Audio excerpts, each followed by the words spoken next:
Live?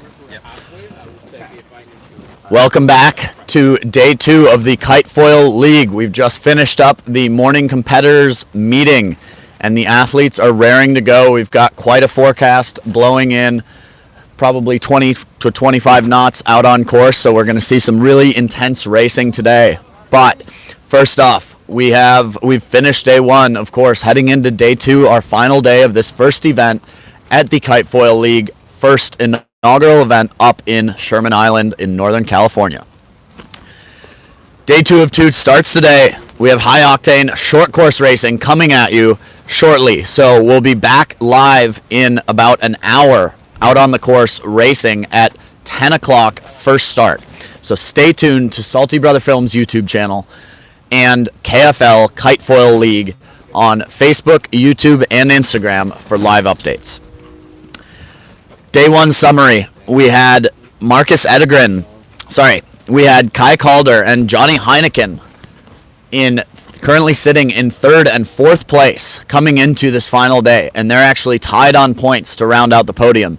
So we're going to likely see some intense battles in this top 4. If you hadn't had a chance yet, go into the Salty Brother Films YouTube channel and check out some of the live racing we broadcasted yesterday. There's an absolutely epic drone racing, complete with commentary, courtesy of yours truly, on the YouTube channel. That is an absolutely epic battle for the top 4 positions in that race, and it's all posted online.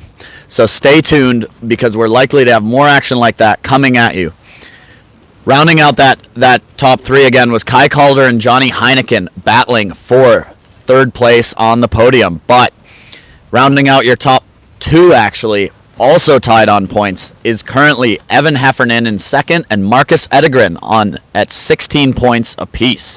Marcus Edegren had a first, followed by actually a DNF in one of the races, but was able to redeem himself with 2 bullets.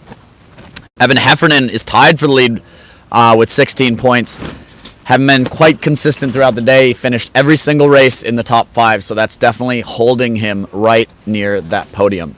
So we'll see what happens if Everton comes out with the gloves off and swinging towards Marcus today to force him out of the racing, since he already has a drop baked into his scoreline. Evan Heffernan being a lot more consistent, currently sitting with every single race so far in the top 5. So he's looking mighty fine going into this final day. We're going to head on over to talk to some of our athletes here shortly.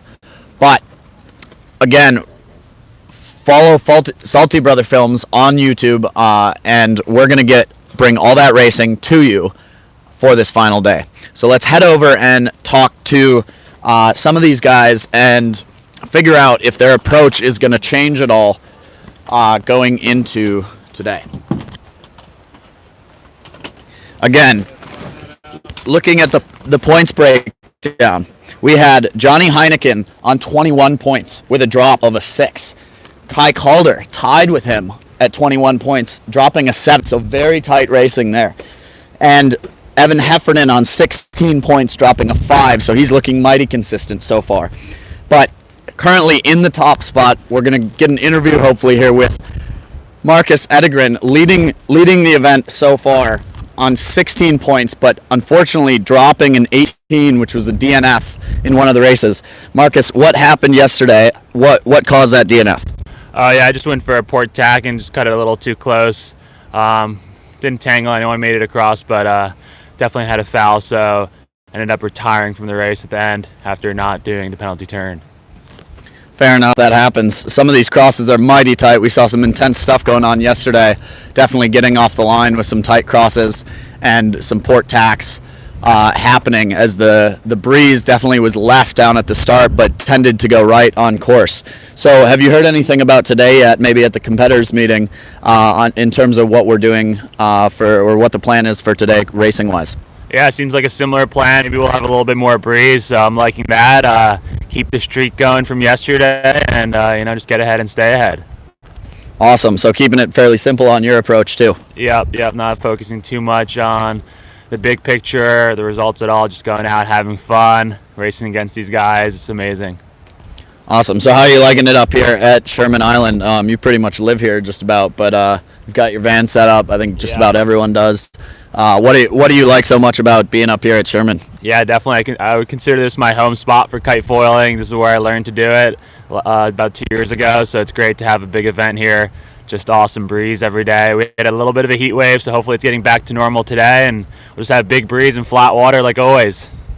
Awesome. And is it true we had a couple bib changes or number changes coming into today? So you've changed bib, I believe? Yeah, I think I've changed a couple of times. We're having some issues with the numbers. Going back to an old jersey that'll last the day for sure. So number 20 for today, and keep charging hard.